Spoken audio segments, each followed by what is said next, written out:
Depending on your schooling, it's either a sort of big part of your curriculum or it's not. Therein lies all the complications in that part of the world. Jamie, you're from Belfast. How did you sort of learn about the Troubles as a kid, and when did you really become aware of what it was? Yeah, I mean, I was sort of born right into the middle of it. I was born in 1982, so it obviously been going on for 13 years by that point. It's interesting you say that. Depending on your schooling, it's either a sort of big part of your curriculum or it's not. Therein lies all the complications in that part of the world of, some people thinking that they're British and the others thinking they're Irish, and if the Irish side of the country in their curriculum in Catholic schools will be taught about the origins of conflict, and in more Protestant-led British schools you will be taught about Henry VIII or something. It's not part of the curriculum. It's absurd. I am a big champion of integrated schooling, which is still less than 5% of schools in Northern Ireland are integrated Catholic Protestant, which is shocking now in 2021 after 23 years of peace.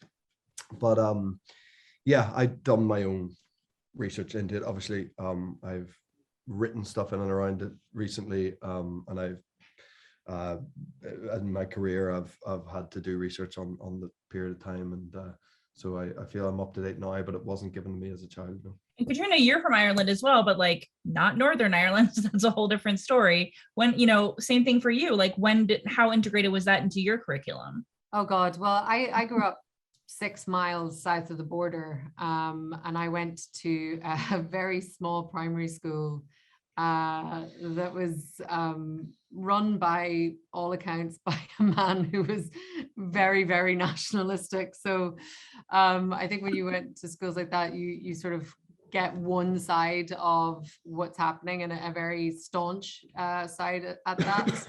But I grew up, because I was so close to the border, the way it was in the 80s, the pound was stronger than the punt was stronger than the pound. So as a kid, we would always go to the north to go shopping, to go to the dentist. So I kind of grew up going through these army checkpoints at least once a week, which as a kid, you don't think anything about. But I think the first time that I really realized it was something really unique or different, our cousins were up from outside of Dublin and we were going through the checkpoint, and my aunt was in the car in front, but my cousin was in our car. And the British soldier was just asking a question with a gun on his side, and my cousin just lost her mind and started screaming and started being like, please don't kill my mom, please don't kill my mom. And so you realize then that this is not something that's sort of commonplace, but as a kid you sort of take what you're given just as normal. Well, speaking of that, I thought that Jude Hill as Buddy was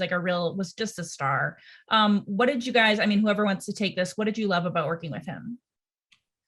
Everything. He was just such a treat. He was brilliant. He's a brilliant actor, above everything else, and it's tough that age. I'm sure Catriona has experience also working with kids. It's not always easy, particularly when there's been so much demanded of them. Like he's almost in every frame of the movie, and he just brought a really strong sense of fun. Obviously, that he always seemed to be having fun, but also a great work ethic, and took direction wonderfully well.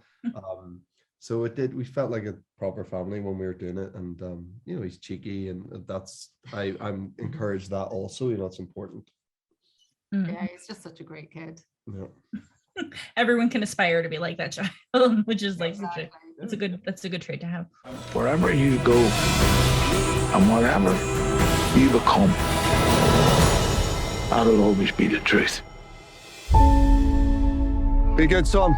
If you can't be good. And if you can't be good, be careful.